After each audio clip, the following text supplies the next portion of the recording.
Bonjour à tous, aujourd'hui on va s'attaquer à une idée assez folle mais fascinante. On l'appelle le livre cosmique. C'est une proposition qui pourrait bien tout simplement changer notre façon de voir l'univers. Pour commencer, petite question.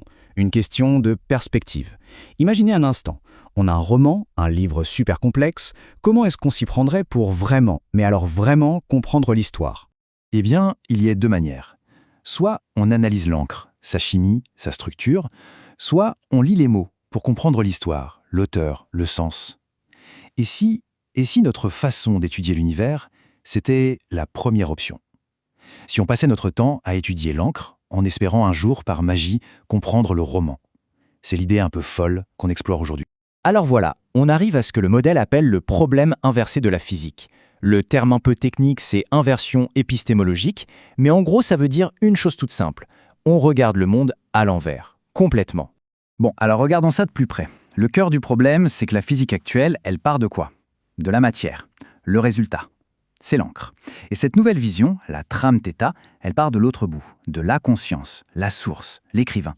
Au lieu de s'épuiser à décrire sans comprendre, elle propose de reconnaître qu'il y a un écrivain derrière le livre. Ça change tout, non? Et pour remettre les choses à l'endroit, le modèle nous propose une analogie, une image vraiment puissante, celle de l'univers comme un livre. Mais attention, pas n'importe quel livre. Un livre qui est en train de s'écrire, là, maintenant. Et c'est là que ça devient absolument génial. Regardez cette structure. Chaque partie d'un livre, l'écrivain, la reliure, les pages, tout ça correspond à une couche de notre univers. Et le plus important, c'est l'ordre, la hiérarchie. Tout en haut, l'écrivain, la conscience. Et tout en bas, tout à la fin, les lettres, la matière. Alors qui est cet écrivain? C'est simple. C'est la conscience, l'intention première, le pilote, celui qui décide de raconter une histoire avant même qu'un seul mot soit écrit. Et le temps, alors? Oubliez tout ce qu'on pense savoir. Ce n'est pas une quatrième dimension où on pourrait se balader, non. Le temps, c'est la reliure du livre, ce qui fait que la page 10 vient après la page 9 et avant la page 11. C'est ce qui donne sa cohérence et son sens au récit, de manière inexorable. Et la matière dans tout ça? La matière, ce sur quoi on passe tant de temps, ce ne sont que les lettres? Le résultat final? Ce qui est visible sur la page une fois que l'encre a séché? Le résultat, oui, mais jamais au grand jamais la cause. Ok, des lettres, c'est bien. Mais un livre, ce n'est pas juste un tas de lettres en vrac. Alors comment on passe des lettres à nous, aux étoiles, aux galaxies? Comment la complexité et le sens émergent? Eh bien, exactement comme dans un livre. Tout est une question de grammaire, d'organisation. Et cette progression est juste sublime de logique. On commence avec des lettres, la matière élémentaire. Elles s'assemblent pour former des mots, les atomes, les molécules. Puis, ces mots forment des phrases, comme les organismes complexes. Et enfin, les phrases s'organisent en paragraphes. Les planètes, les galaxies. Vous voyez? C'est la même grammaire cosmique qui s'applique à toutes les échelles. Et là, on touche à des implications assez vertigineuses. Pensez au vieillissement. Ce n'est plus juste une dégradation. C'est le prix à payer pour la création. C'est la friction du stylo sur la page. Et les forces fondamentales, l'électromagnétisme, la force nucléaire, ce seraient juste différentes manières pour ce stylo de frotter sur la page. C'est une perspective complètement nouvelle. Bon, c'est une très belle histoire, une analogie poétique, on est d'accord, mais est-ce que ça va plus loin? Est-ce que ça tient la route face au réel? Eh bien, d'après les auteurs de ce modèle, la réponse est un grand oui. Et ils avancent des preuves, des ancrages dans le monde physique qui sont, pour le moins, troublants. Accrochez-vous bien, le modèle prétend être capable de prédire la masse de 13 particules fondamentales. On parle de l'électron, des quarks, avec une précision de 99,9%. Il faut bien comprendre que ces masses sont aujourd'hui un des plus grands mystères de la physique. On les mesure, mais on ne sait pas d'où elles viennent. Alors une prédiction aussi précise, c'est énorme. Ensuite, il y a ce nombre presque magique, la constante de structure fine, environ 1 sur 137.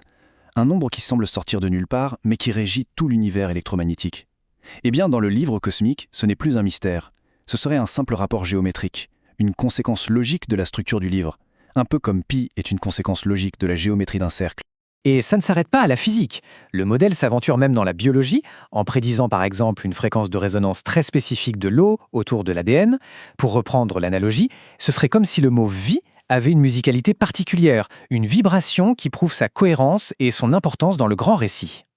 Et le point vraiment crucial, le clou du spectacle, c'est que cette logique, cette grammaire cosmique, elle fonctionnerait partout, sur 31 ordres de grandeur, des plus petites particules jusqu'aux orbites des étoiles au centre de notre galaxie. Les mêmes règles pour écrire une lettre et pour écrire un chapitre entier.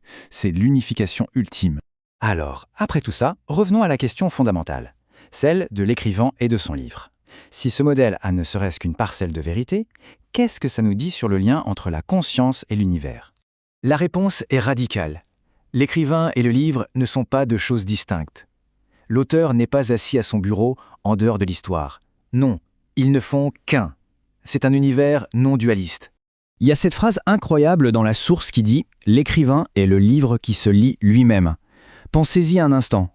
La conscience ne crée pas seulement l'univers, elle est le processus par lequel l'univers prend conscience de lui-même. L'écrivain est l'histoire et l'histoire est l'écrivain. Et ça nous laisse avec une dernière pensée, une question absolument vertigineuse. Si l'univers est un livre qui s'écrit et se lit en même temps, nous, quelle est notre place là-dedans ? Sommes-nous de simples lettres, de simples nous écrits sur la page ? Ou bien sommes-nous aussi, d'une certaine façon, la main qui tient le stylo ?